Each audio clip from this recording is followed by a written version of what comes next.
Welcome to the Two Beasts podcast, where best friends Chris and Ollie try and figure out this complicated thing we call life. We hope you enjoy.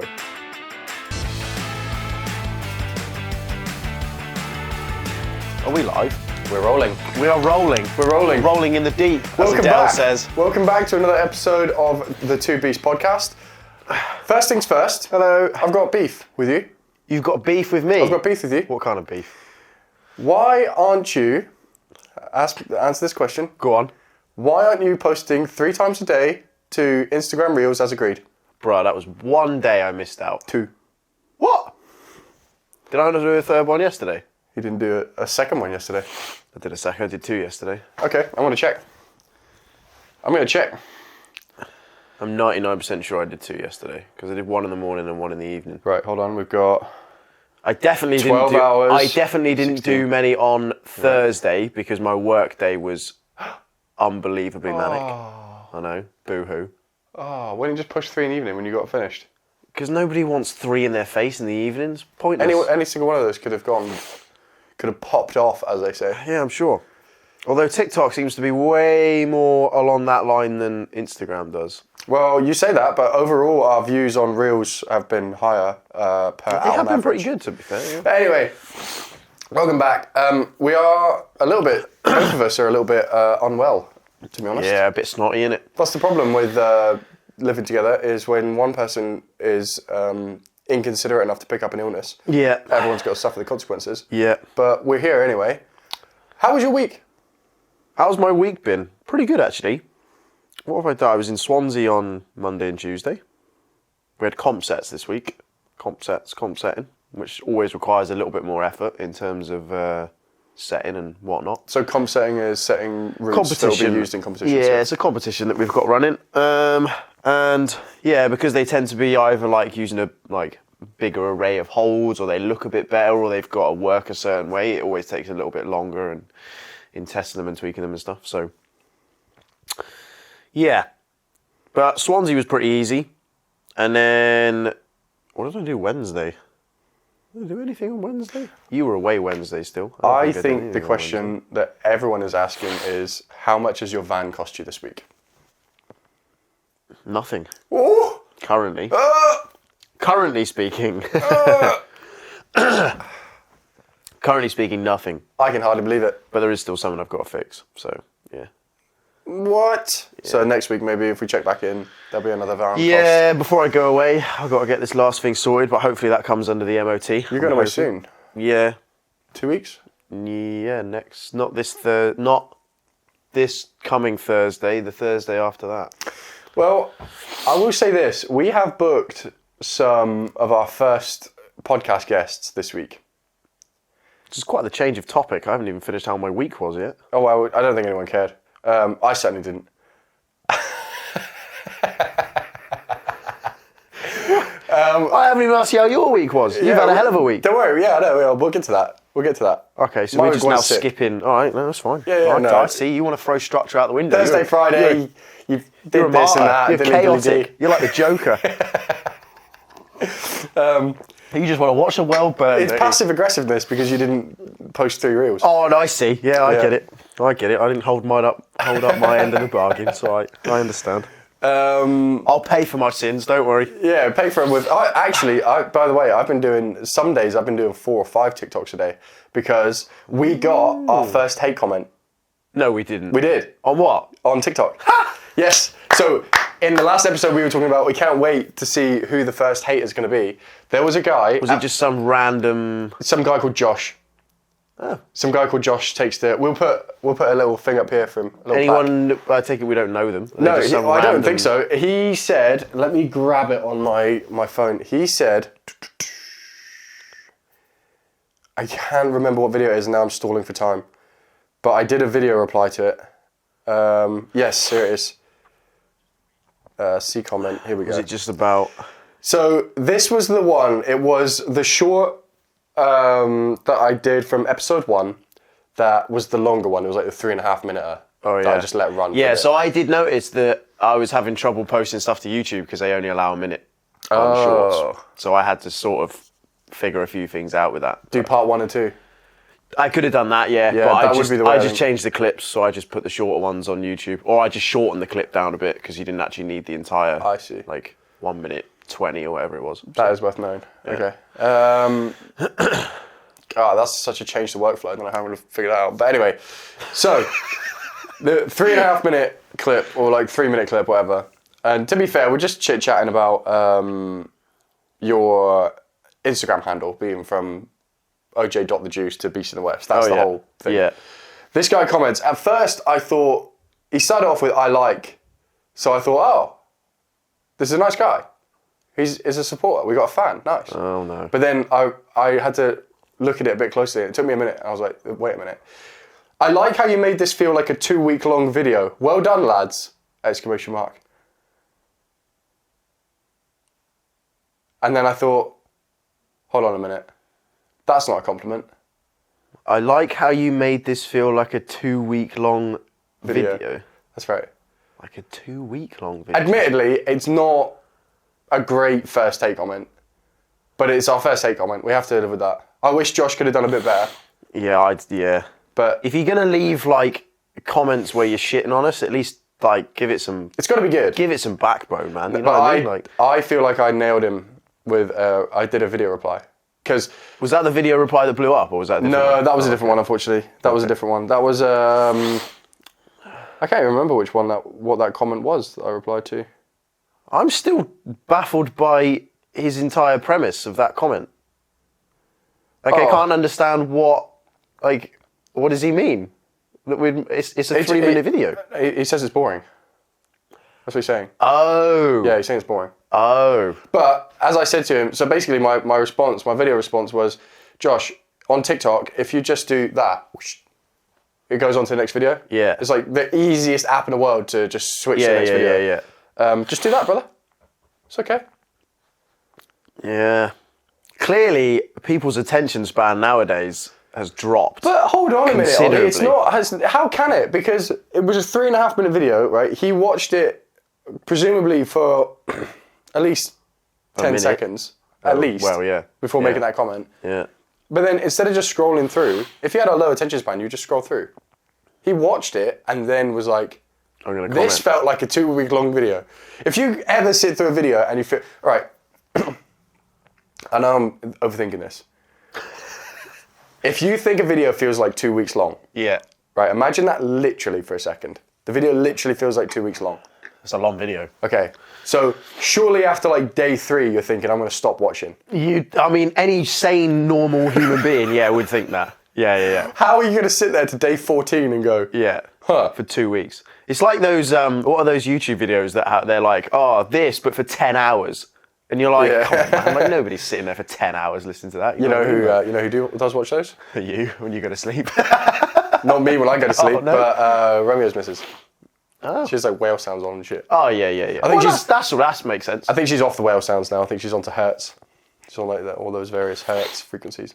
I wonder if anyone, do you reckon, on the topic of like listening to stuff in order to make yourself go to sleep, do you reckon anyone listens to like foxes shagging? Have you ever heard that outside your window? You ever heard their like horrific like squealing noise? You ever heard that? Anyone else heard that? No. So like in the middle of the night, and I remember a comedian, I can't remember who it was, did like a bit on this. It was basically like one of the most horrific noises, and it's basically just foxes just shagging in bins outside your house. Foxes shagging 10-hour version. There is no results. Oh, no one's done it. I'm in shorts. Hold on. All. It's a horrific noise. Red fox scream for 10 hours. There you go. Hold on.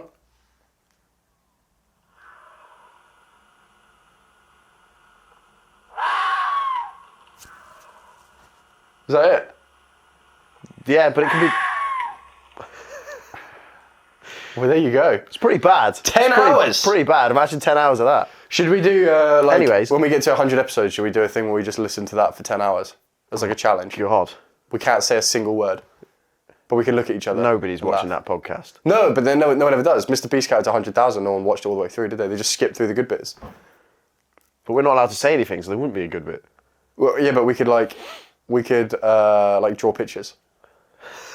We could draw pictures. We could draw pictures, or like we could do. Or we could hold them up to the camera. We like, can and say what we're saying. communicate, however, without Saying anything. I think with that you should not do it. We should just aim to sit here in silence like this for 10 hours listening to the Red Fox screen, and then like maybe at like 5 hours 20, like one of us draws a picture or something, so that people have something to look through. It's like a little game. When we get to 100 episodes, I think we should do that. That is a challenge and a half. I think we should do things like that. Oh. Just one Sunday, say, right, this Sunday we're going to do 10 hours of Red Fox shagging.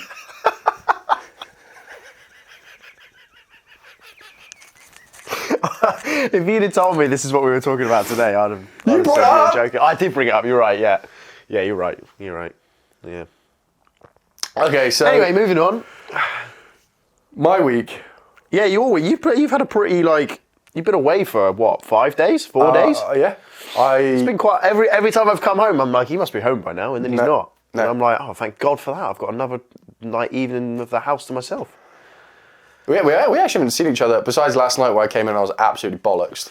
We haven't seen each other since the last podcast episode. You look like you were struggling to stay awake last night, to be fair. Brother. Yeah, it's probably, last Sunday? When did you go? Monday? No, I went Tuesday. But I was away. I went Tuesday morning, but you were away. Yeah, I'd left Sunday night, so... Yeah.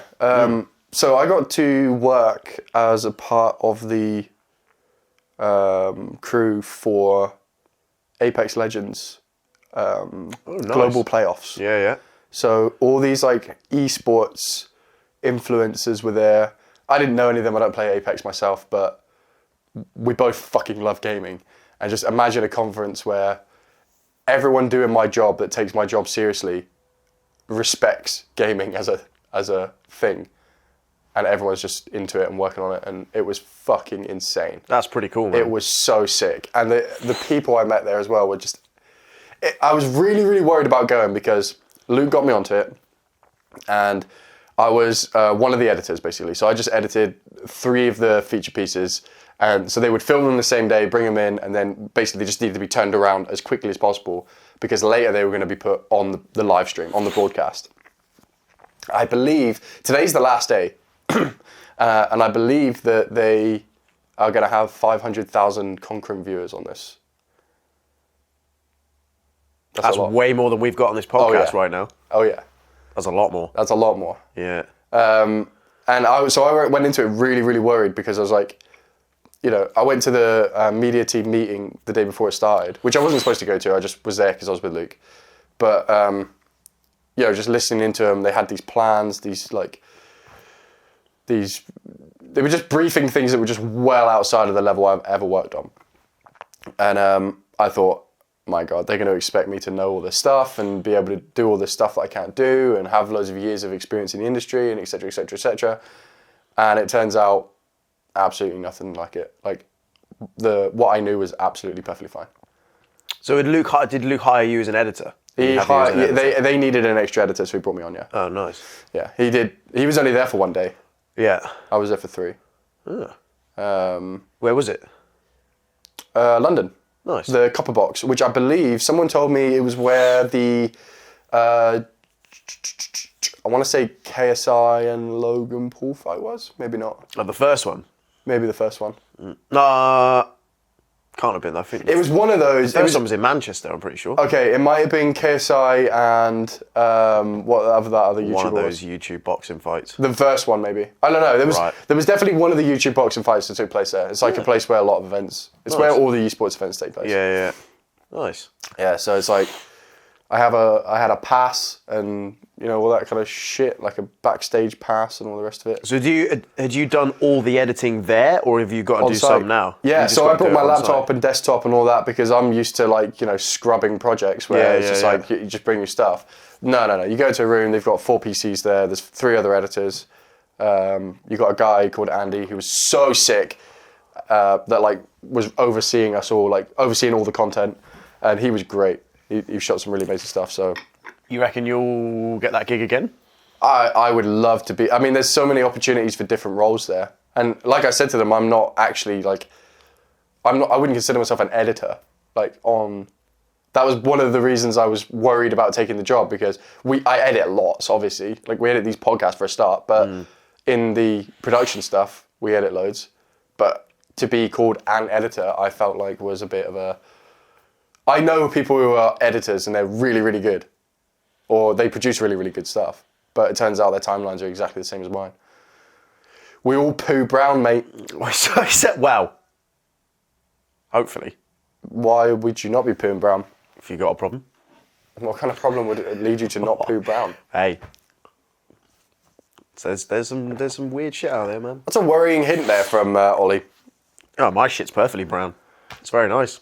It's all totally fine. Has been this morning. Guess well, there you are, podcast listeners. Ollie's poo was A-OK. Yeah, bet you didn't think you'd hear that this morning when you listened to this podcast. We've been running for just about 15 minutes, and the whole 15 minutes people were just like, I don't give a fuck about this. Just tell me how Ollie's poo went. Yeah, it's all right, actually. There you go. There's a question answered. For those of you wondering. I didn't care, personally. No. So nice. Well, that sounds like you've had a pretty successful business trip then, in that case. Yeah. What about your... Did we ever talk last episode about... We did talk about your business with the climbing stuff, right? Yes. We talked about how you were... I'm going to be talking on camera and rearranging my balls here. Hold on. Again, another thing you didn't expect to see when you've tuned into this podcast. Just gonna hang. I held the camera on Ollie there for a bit while I said that. You won't see him do that. Go on. What was I gonna say? My business, the side. We were talking about your side business. Yeah. What progress have you made this week on that? Absolutely nothing at all. Brother. Yeah, I apologise. Yeah. It's been a pretty odd week. You're a brokey. Yeah, I am currently a brokey. Yeah. So what was stopping you then? You just had no time. Yeah, and I say that with, I'm pretty sure on one of these podcasts I've already said about making time, and I should have made time for sure, but I didn't. So what's the first step do you need to do? The first step is I need to sit down and write said curriculum. And the stages of how that's going to work, basically, and what techniques and stuff I'm going to teach within each bracket of the curriculum, basically. So that's what I need to do first. I need to sit down and do a list of everything. Basically, get everything that's in here on a page. So my plan was actually to do that when I was in Swansea. It was what I was going to do.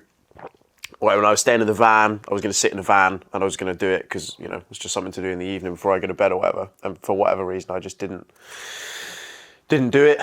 Just whether it was time or whatever it was, I just didn't do it. So, but I need to do it. It's on my to-do list. You're away this week as well? You're leaving later? No, actually, I've changed. So I'm in Exeter this week now. So I'm more local, which is a lot nicer. Oh, sweet. Mostly because I was like, what I do not want to do being so close to going away in the van is put it in any risk of potentially breaking even more. Yeah. So I was like, well, there's no point in me driving all the way to Swansea. It's not really necessary. So this is a van-related issue? Partly that, but mostly work-related as well, in terms of the fact that actually the zone and the bit that we're setting in Swansea doesn't necessarily need me. So I can leave that to the assistant there, who's more than capable of getting that done. And I was like, well, I'll go to Exeter because they're doing a slightly bigger zone. I haven't been to Exeter in a while, so yeah, I just changed that. On that topic, where you were saying about the zone in Swansea doesn't really need me, all that, it just reminded me again of the shoot that I just went on and how fucking sick it was to work in a large team of people. Like how much more you can actually get done. Yeah. Because the workflow was I would edit, basically, I would have a script, I would have a content brief that said, here's the direction that we're trying to go with this piece, I would then have the footage, I'd figure it out, take a little while. That wasn't, because it was all shot by different people, things were in different ways than what I would be used to. But I'd have a rough cut, that would take like 6-7 hours, and then I would bring Andy over, and then he would watch over it, leave me notes, I'd go back, and then it'd be like a collaborative project, basically. Yeah. And then finally, the lady from EA would come over. She was called Lene. She was lovely. She would come over and sign off on it, say, nice, like, there's nothing EA's going to be upset about with this. And then you export it. But on the third day, the final piece we did was a comedy piece, which is so hard to edit, bro. It's so hard because you always want to like hang longer on punchlines than you really need to and stuff like that. So our first cut was like 6.5 minutes, and me and Andy were pissing ourselves. This was like he'd scripted this, he'd shot this. This was like his baby as well, to a certain degree, it felt like. And it was also a sequel to, the video was called Hal and Sweet. And the first Hal and Sweet interview was like real. You ever seen Zach Galifianakis, Between Two Ferns? Is that his like comedy YouTube-y interview thing? Yeah, where they just sit there and they're just intentionally awkward. Yeah. So think that. Yeah. But it's two rival team members having a conversation with each other. Oh wow. Yeah. So they did this before, and presumably like random, because I think they've got like some quote unquote beef online. Is that like when they sit like two boxers down before a big fight and they have like a face off and they've got an interview in between and they're like? No, it wasn't like that. No, it was they were pals. So like they banter with each other in real life. They have like jokey beef. And that is kind of popularized in that space. So I think Apex wanted to do a video with them to just kind of ride off of that kind of. It was a fan pleaser, basically. Yeah. The first episode got 1.2 million views on Twitter. It absolutely blew up. It was like their best content piece. Yeah. So was that a content piece that you edited? No. This was their last event. So they did that in March time. That would be a pretty big claim to fame if that's. Well, it was cool that I was working on the sequel. Yeah. Definitely, for sure, yeah. Definitely was cool. But so between all of that, like this is a big one for Andy and for all of us, because we're really hoping that we can obviously match that sequel. But we had a 6.5 minute cut, and me and Andy were pissing ourselves. We thought it was great. Hold on. Shh. Hold on. Don't worry. This isn't an ad, but it is an emergency. At this point in the podcast, I actually said something that I later on figured would be a spoiler for the video that I'm talking about here. So I cut it in post, and now I have to find a way to justify the gap. So anyway, thanks for that. Back to the podcast. I actually shouldn't say that. Because I think that we were considering that a spoiler of the video. But there was loads of stuff that happened. It's so easy to cut that out, bro. I will cut that out. Okay, good. For those of you wondering why we cut out a section there, it literally was like 5 seconds where I said something that happened in the video that was technically a spoiler. Yeah. We don't like spoilers here on the Two Piece podcast. And I also don't like cutting stuff out. Let's not do that again. Yeah. But I've lost my train of thought. Yeah, so we had this 6.5 minute cut. We were laughing at the punchlines. We were like belly laughing. It was Yeah. EA lady sits down. She's not fussed. She's like, she just doesn't find it funny at all. And we're like, what the fuck, man? Like, it was like 7 p.m. I finished at like 11 p.m. to midnight most of the nights there. Yeah. So I'm like, I'm going to get away early as well. Like, this is perfect. Like, I messaged my missus, like, oh, by the way, I'm going to be, because she came with me. I was like, we're going to be back soon. Like, I'll be probably like half an hour. I'll just get this clearance. And then, no. 1 a.m. we finished. Oh, But the reason was, and I kind of knew this anyway from videos I've watched in the past and stuff like that. The thing with comedy is when it's your piece and you're like, you have a vested interest in it, you really care about these jokes. So you give them way more time than they need. You probably find it way funnier as well. You find it way funnier because you wrote the jokes and et cetera, or you cut it in a certain way that you think works. And then you just give it to someone else and it falls flat. The trick with comedy is to just cut things super, super short, like way shorter than you need to. So we went through, we brought out the Captain Yeetus hammer from Fall Guys, and we just started knocking chunks. Bro, half the size, half the length. It was like 3.5 minutes. It went from 6.5 to 3.5, and it was a winner. Nice. Yeah. Funny you talk about that, actually. I was listening to Andrew Schultz on the Patrick Bet David podcast and he was talking about his comedy special and how they cut it. Yeah. And he was talking about how different people, like different editors, really like you say, basically have to make it so that the punchlines hit properly, and there's like levels to making sure that is, as good as it possibly can be, so you don't have your jokes fall flat, which I was quite interested about because I never thought about that before. When you watch a comedy special, like on TV or YouTube or whatever, it's quite quite a thing to have to edit. Like, it's very different when you watch it live, because when you're watching it live, the comedian sort of like kind of edits it themselves in sort of real time as they're doing it, as they're performing it. But when you're doing it as a special, when you're filming it and then you have to edit it, that's quite an impressive skill to still make those punchlines and those jokes hit as hard as they do in real life to the person sat at home. It's so hard. And I don't think it would be possible without a team. I think that's where the team element really came in, because even with two of us, like in a traditional corporate setting, I make a video, I send it to someone, then they give it the okay, and then it's done. Even that wouldn't have worked, because Andy loved it. Nice. But it wasn't good enough. Like, it didn't make people laugh. We found it funny. It wasn't good enough. It wasn't until like all three of us pitched in on that, and it was such good feedback as well. Like, it just feels like it's dragging. That's what she said. And then I was like, oh, I remember now. Right, time to cut. Now I remember Yeah. the theory of comedy being...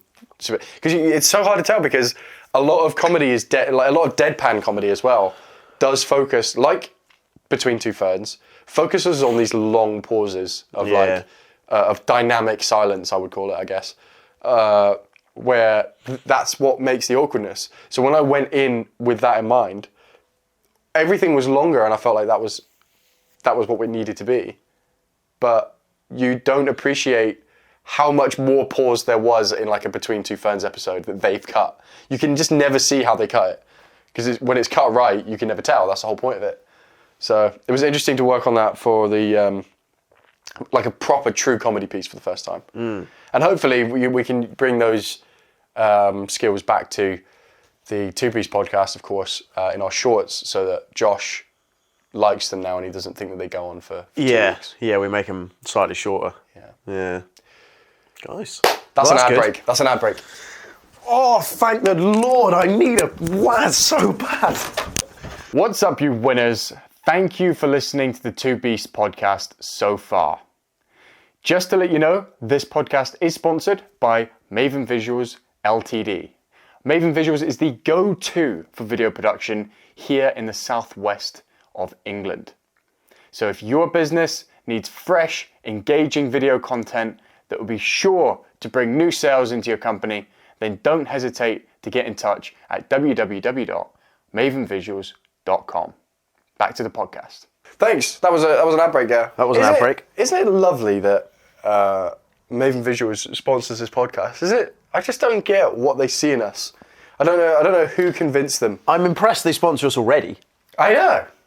I mean, Maven Visuals were a part of the team on the Apex Legends Global Series playoffs. Yeah. And they're here sponsoring this podcast. I can't imagine why they would agree to that. No. It's impressive. But God bless them. Kudos to them. God bless them. Hopefully they get a load of work out of this. Yeah. Because that'd be great. Speaking of things we don't deserve, excuse me. I mentioned earlier that we got our first two podcast guests. Our first three, actually, because... If you include Luke, yeah. The next episode will be our first podcast guest, which we did a week ago. We filmed a week ago. This is episode 4 right now, so episode 5 will be with Luke. Right. So that will be the next one that comes out. I was initially considering doing a guest podcast like every 5, but honestly, I think we just get them on as and when. We just get them on whenever we can. To be whenever, yeah. I don't think it needs to be like every however many episodes. Yeah. Because I think people, again, the variety, and I think us just doing this is going to get a bit stale after a while, potentially. Yeah. Potentially, maybe not, I don't know. But especially if you don't make any progress on your business. Correct, yeah, if there's nothing to talk about. We'll get there, don't worry. But this is going to be exciting because Wednesday we've got both of the guests coming in at different times. We've got, in the morning we've got Johnny Shapland, who is an up-and-coming YouTuber. He has sussed it. He's got that thing, he's figured it out, the YouTube growth thing. Do we want to be telling people about these already? Well, we can give an overview. Yeah, I think so. Yeah? Yeah, we can give an overview. A brief synopsis. All right. He went from he was in the Navy and he did YouTube as like a side thing. He was stuck on like 100 subscribers for ages. And then recently he just took off. And now when we started this podcast, he hit 10,000 followers. And I checked the other day, he's on 16.5. Jeez. So he is really riding that curve at the minute. And this is one of those guys you met at the airfield, right? Skydiving. Yeah. So I met him when we both were on the same skydiving course together. Nice. Again, like you say, I don't want to go too much into detail. No, because we'll do that on the podcast. Generally speaking, that podcast episode is coming up, and it's going to be about him. Basically, we're just going to quiz him on his theories with the YouTube algorithm and try and figure out how he got successful, because that is really the first major point that most people want to get to. What he did, the 100 episodes, 100 subscribers to 1,600, we'd be happy with that. Yeah, for sure, yeah. And then the second guest we got on is more in the fitness space, and that is a physiotherapist, a very well-known local physiotherapist. And she's going to talk about common injuries, things we've picked up over the years, shoulder injuries, knee pain, back pain, all that kind of stuff, and hopefully give us some really, really useful and actionable kind of advice on how to prevent those injuries and how to fix them if you've already got them. Mm-hmm. Both of those podcast guests, are fucking so sick, and I'm so glad they're coming on. Yeah. It's two bangers to start off with. Like, yeah. And also two bangers that are if you were to look at it as like the topics, they're like completely separate. Yeah. So in terms of our whole thing of like trying to provide as much variety as possible, like ticks both boxes. You know, you've got like the fitness space, which we're into, but then also the YouTube space, which we're trying to get into. So it's like, in terms of the information and stuff we're going to learn, they're massive, man. Yeah. They're massive. And I'm hoping we can, I'm hoping we can give them, like talk about things when we give them the shorts. Like we'll give them the shorts that we post to Reels and TikTok and all that. And hopefully, you know, they can blow up on their account even, if it's useful enough. For sure. So hopefully it'd be good all around. Yeah. Because that's really all we can offer at this point. Yeah, there's the ability to the podcast and the shorts and stuff that they can use. One thing I will say though is if we did blow up, if we got to a stage where we ended up being like, you know, we ended up having big guests on, big brands on, all that, I would ask all those people if they want to come on again. The third guest is Luke Romeo, who is, again, he did a similar thing. He managed to blow up this was on TikTok. He's now at just shy of 200,000 followers. He did it in a fairly short space of time. He got to 100,000 within like 3 months. Yeah, it was some ridiculously short crazy. period of time, wasn't it? Yeah. Might even be less than that, I feel like. Mm-hmm. It was like, he said it was something around like 1-2 months or something. It was mad. Yeah. And he just did it as like a side project. I mean, I won't go into it because I don't want to ruin that podcast, but yeah, as just a test, it was a pretty mad experiment. Romeo's very well. Romeo's a really, really interesting guy because he manages to monetize everything. That's his trick. Yeah. Everything he does, he finds a way to monetize it. Everything he does, it's as cliche as it sounds, he's got to be the best in it. He just has to be. Like even Warhammer. We talked a little bit about his Warhammer obsession, and he goes and plays to win. And I guarantee you that motherfucker will end up making money out of it somehow. He Probably. will. There'll be something. He just does it. Yeah. So, 3 great guests lined up so far. We've been going for this is our 2 weeks since we did the first episode. 2 weeks or 3 weeks? 2 weeks. 2 weeks. Yeah. Yep. 2 weeks after. Yeah, 2 weeks after the first episode. Yeah, Yep. correct. So, I think it's going well. 100%. Yeah. And the overwhelming response from socials and people that I've spoken to has been really good. Absolutely. Like, super positive. Friends and family and stuff like that have been really, really supportive. Yeah. We've had a bunch of people come over and follow. Whether or not they continue listening, it's up to them. You know, that's down to us. But Totally, I don't expect anyone to listen to every single episode of this podcast because I don't listen to every episode of a podcast. No, you pick and choose which ones suit you and which ones interest you. Yeah, exactly. Yeah, and that apply to you. So if you are listening to this right now, we appreciate you. Thank you very, very much. We have had a whale of a fucking time with this, and there has not been something in a while that I've been so excited about actually doing. Yeah, for sure. Like, I'm at a stage with the video business now where I love going on the shoots, but I really have to get more shoots. Like, that's the whole drive. I'm just not that fussed about it. Like, I just don't. It's like a chore. Yeah. You know, the actual going out and trying to politic to get the work, I'm not really that into. Yeah. But this is has sort of given me a new lease of life. Yeah, for sure. And it's, for me, I've just been thinking like the side business and all that is just giving me a way so that I don't have to put bits of plastic on a wall until I'm 70, you know what I mean? Like, hopefully, Yeah. you know. Well, retirement for you is quite early on too, right? In terms of like route setting? Yeah. Hard to know right now because it's so new that nobody's gotten to an age where they have really retired from it yet, you know? Unless they go and find other passions or things that they want to do, in which case that's not really retiring, that's just moving on to something else.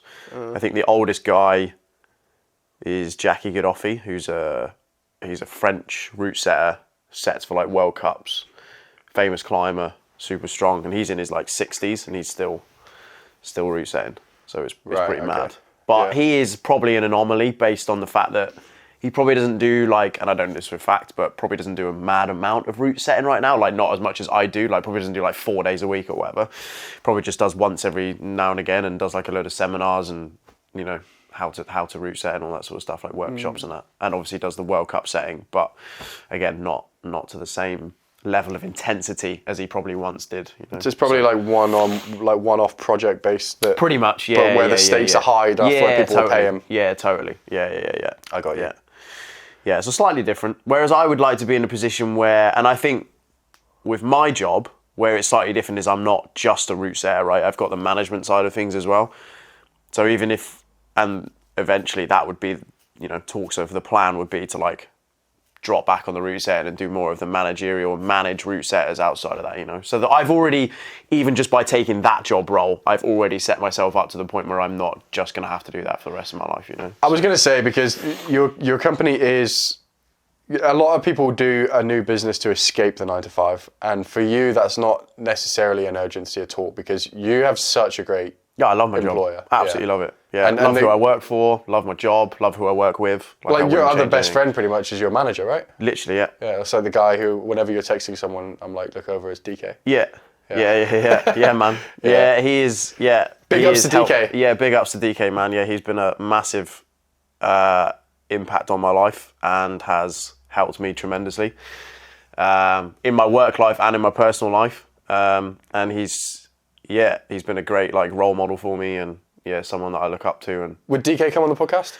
I could get him on a podcast. I reckon so. Yeah, he's lived a pretty interesting life, man. Like, you know, he was semi-professional climber. Well, he made a living off climbing and has been around the world climbing and has been a route setter for God knows how long and is, you know, director of the company I work for. And yeah, man, boy's done a lot. It seems like you admire him quite a lot. I do. Yeah. He's lived a super interesting life and has a great outlook on life as well. You know, I think that's the other reason I get along with him so well. I think, you know. Do you consider him like? Do you consider him like a kind of like a dad figure in the world of climbing, or no? Is it a bit more of a? I'd say it's more like a big brother. Yes, I wouldn't. right. It's less of a dad figure, more of a big brother, right? Yeah. Like, you know, and I've had a couple of those in my life. But he's definitely one of the major ones for sure. He's definitely like that big brother figure that I look up to, that I'm like, yeah, man, if my life turns out like his does, that's fucking great, man, you know. That's a much better way to put it. That's what I meant, really. Yeah, the big brother side of things for sure. Yeah. And in terms of, you know, I know we've talked about like foxholes and stuff on this, you know, like our inner circle, he is definitely part of that foxhole, you know. So. Well, when you think about when like other people who are employed, the manager is normally the big bad boss. Mm-hmm. Like, you don't want to really fuck with the manager. If the manager comes in, everyone suddenly tightens up and, okay, we better behave. Whereas it feels like he's much more aligned to our style of... 100%. Like, the fact that you would even have him on the podcast where we talk shit and swear and all that kind of stuff is so already so far removed to any managerial experience I've ever had to deal with. Yeah, and what's interesting about our sort of friendship is that it started as a professional business relationship and has then evolved into a personal friendship, right? Yeah. Whereas what I've had before in the climbing industry in particular has been, you go into it, like before you start working in it, you have those friends, and then because it's such a tight-knit small community, you end up working with those friends, which leads to like a weird dynamic when stuff gets like messy, when you start like, you know, like having these sort of like differences in how you work or opinions on certain projects or whatever, so a lot of people tend to take that like, oh, you know, come on, mate, we're mates, and like, you know, all this sort of stuff. And they tend to, the line gets very blurred between professional and personal. Whereas with DK, it's very different. He's very much like, we started on that professional, so we know where the professional line is, and then we've built the personal lines like completely. So we know how to separate the two very well. Whereas, yeah, in the climbing industry in particular, previously, because it was very like underground and niche, everyone knew everyone, you scratch my back, I scratch yours. Whereas now it's blown up and it's a lot more business related and oriented. I think people now struggle to separate the two between like personal and professional. Well, I think, not saying you can't have both of those things. You just need to know when the divide. It's got to be the right person, because people Correct. can definitely use it as a manipulation tool. They can. Exactly And that. Yeah. Your relationship with DK is very similar to me and Romeo's. Correct. Yeah. Yeah. It's almost identical, in Yeah. fact, because Romeo got me into this kind of stuff as well. So in a way, even though we run separate businesses and it's not quite as cut and dry, he is effectively lead. He's always pushed it first, and then I've ended up. He's set the bar, and then I've realised what was possible, and then I've tried to match it. And then when I match it, he inevitably, pushes on to something else. But we said from day one, because we were friends before we got into business, whereas you were in business, then became friends. So it was even more risky for us, because that's where friendships fall apart. As soon as you start getting money involved, that's when a lot of your fake friendships are just going to break down. For sure. Yeah. And there were definitely things that we did early on when we were both chasing work where, one of us would get a client that the other was talking to, and it was weird, and it would annoy us because we were both broke and desperate for money and all that kind of stuff. And then, when you're hungry, you don't want to take food out of someone's mouth. Mm-hmm. And so there were definitely struggles like that early on. But we agreed right from the get-go, when it comes to work, like getting each other on jobs, we're never going to ask someone to do something for a favour. Always going to pay the rate. Like it is what it is. We have to keep that business and professional line. And thankfully, because Luke is a good guy and he's not a manipulator, that worked out fine. That's what it comes down to. I think most people, because I think I might have said this on the podcast before, I've definitely said it to you before, outside of it. I don't think there's many people that have friendships like ours. No. I don't think they are blessed with that level No. of... I've literally been moved to tears sometimes when I think about how I've got you and Luke and people I can truly, truly depend upon. Yeah. That's a fucking privilege. Mm-hmm. I think most people are probably in a position where they have friends, they're a little bit flaky, they can't really trust them, and things get weird all the time. Yeah, and there's not that backbone of honesty. Yeah. You know what I mean? Like, honesty is where trust is built off of. And if you can't be honest with your mates and your friends, are they really your friends? Well, and that's the question, isn't it, If you think you probably can't trust them, you're probably right. Yeah. If your gut is telling you that, you probably can't, or if you notice certain things and the way they've acted in certain situations, you can pretty much tell, unless you're blind to those things, in which case you need to have a word with yourself and it's so easy to be blind. 100%, yeah, especially when you care about someone. Like when you have those emotions that come into it and you care about someone a lot, it's very easy to be like, oh, no, I didn't see that. Pretend to just like push it away and be like, nah, I didn't see that. They didn't do that. They wouldn't have done that. And then you see them do that to other people and you sort of go, nah. Then when it happens to you, you're like, oh shit. They genuinely were like that. I think that's the problem with the challenge of empathy as well, because there's a difference between empathy and sympathy. Mm-hmm. So easy to get sympathetic when you're empathetic. Like we should always strive to see where the person's coming from, I think. Not to justify their behaviour, but because at least then you have information and data in which you can work with. But it's so easy to...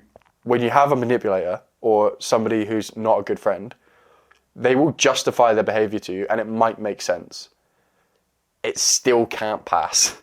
you still have to cut them loose. Correct. And it sucks. Yeah. And like relationships like this all the time when you have somebody that's dodgy, it's fucking cruel. Mm-hmm.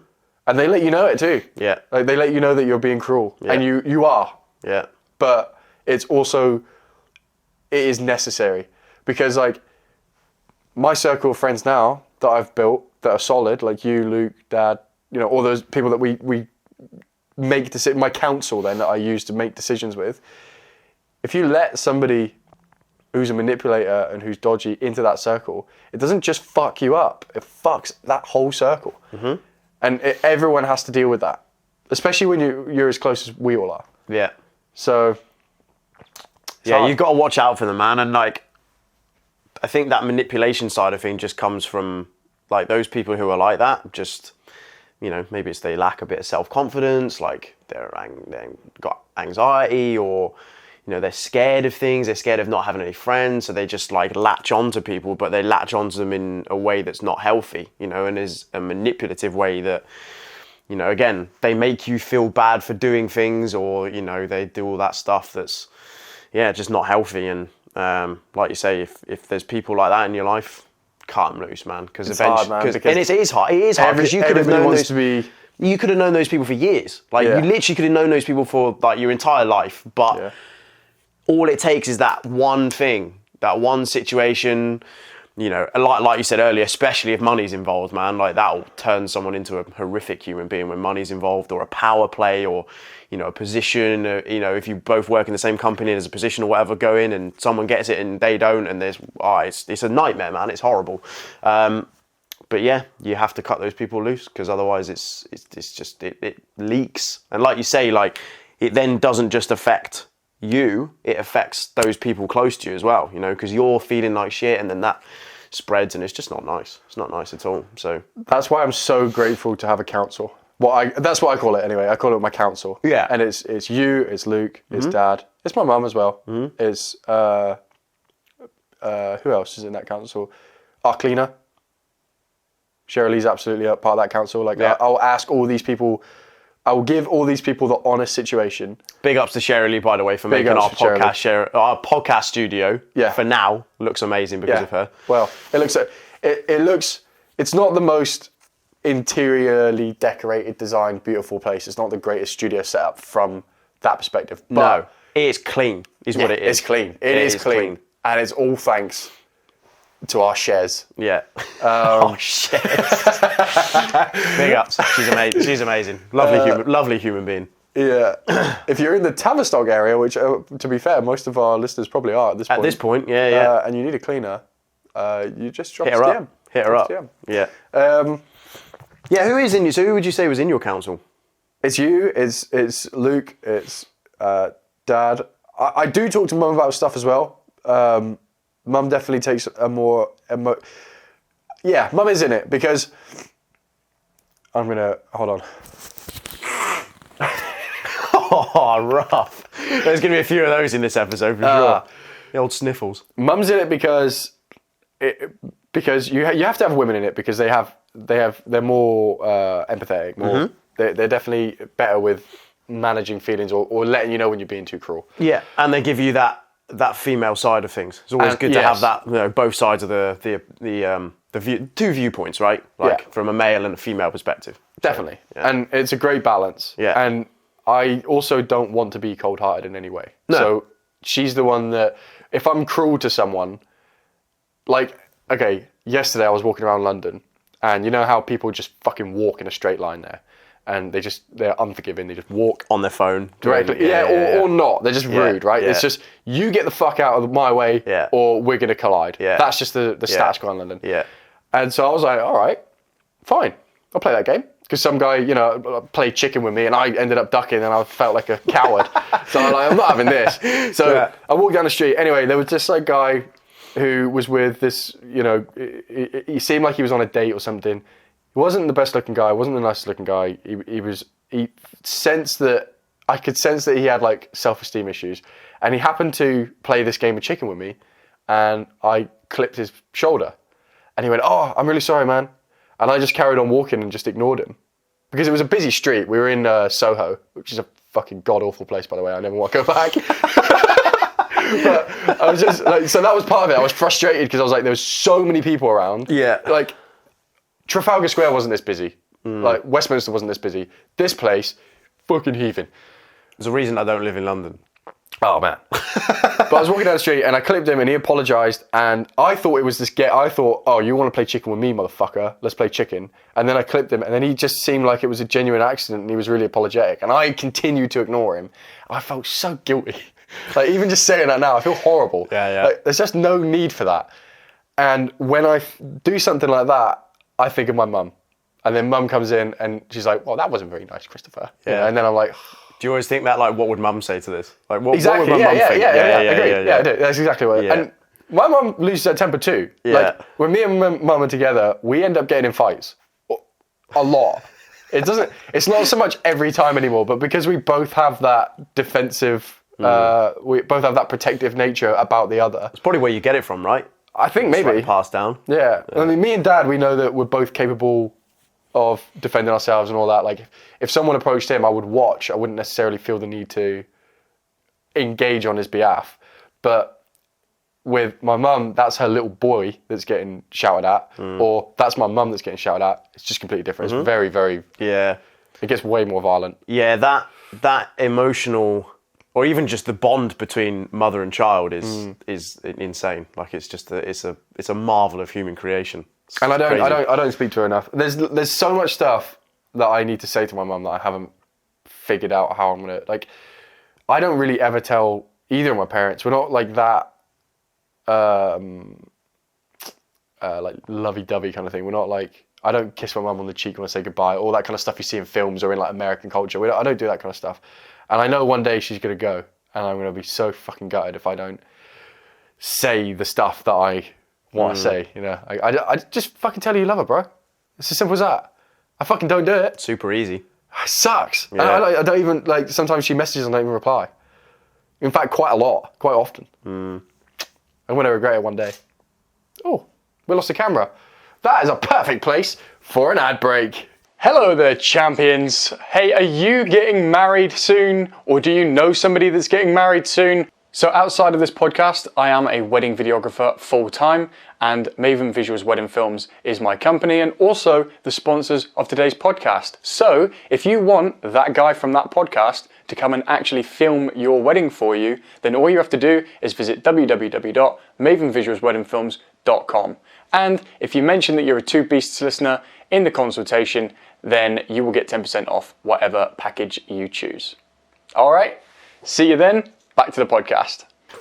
We are back. Yeah, we camera there. Yeah, so that got a little bit deep. But you were asking who's my counsel. Yeah. All of the above. You, Luke, Mum, Dad, and Shirley probably is in there as well, and Ash and Lauren, who I will get on the podcast at some point. Yeah. My two photographer friends. Those are. I don't necessarily go to everyone when I need a decision making, but I'll go to certain people at certain times. Like, Yeah. I've definitely talked to you about things that I haven't talked to Luke about, not for any particular reason, just because it's convenient or I only need the one opinion or whatever. Perspectives and all that sort of stuff. Yeah, I don't want to bother people if I don't have to either with stuff, like burden them with issues that are just not that big a deal, you know. But big decisions, definitely everyone gets involved. How about you? You have a counsel? Yeah, so mine's pretty similar. It's actually like split 50-50 down the middle in terms of male and female. So my mum, my dad, my sister, obviously close family. Three completely different perspectives on life. Mum and my sister, very similar types of perspective. Dad is like completely different. Yeah. You know, because he's a practicing Buddhist, right? So that is a huge detour in terms of a perspective. So if I really need like a completely different perspective, that really hits home, man. And it's, the stuff I've learned from him is incredible. So there's those three who are like immediate family, and then DK, you, and then my friend Ebby, who I met in Swansea 12, 18 months ago or something, but we've become very close, and again, having that other female perspective on things is amazing. And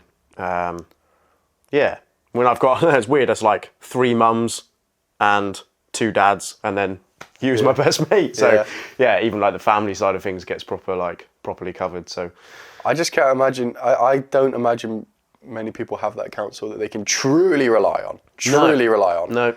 I think we're so fucking blessed. 100%. Yeah, and I have to kick myself every day, I think, and I have to really like remember and be grateful for having that, because I don't think many people do have that, which is then why they get into so many issues with, you know, like their emotional state, and they don't have that sort of like safe space or safe person that they feel like they can allow that emotion to come out and to talk about those things. Because I think that's where a lot of people fall down, is that they have all this pent up emotion, but they haven't really got anyone that they can trust to talk that out with. Yeah. So then it just comes out in these random unhealthy outbursts, whether it's like on the street or in work or wherever.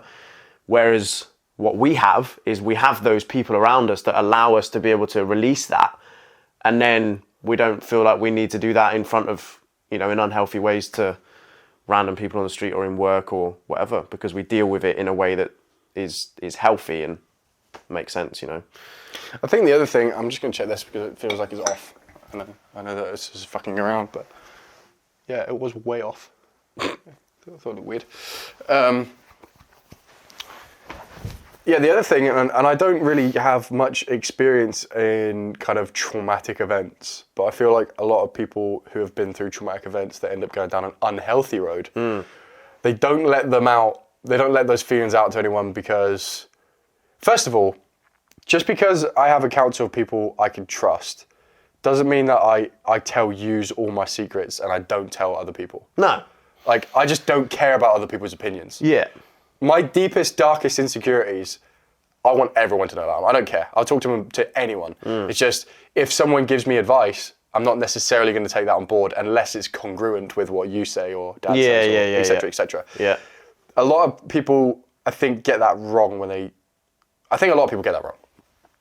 I think a lot of people think that having someone you can trust means that's who you talk to. You don't spread your shit around everywhere else. And you get so much freer when you can speak about all your insecurities to people. I learned this from my friend, Mikey, who he's one of my closest friends. I wouldn't say he's part of my council necessarily because we don't actually speak that often, but he's definitely like family to me. And we've never actually met in person.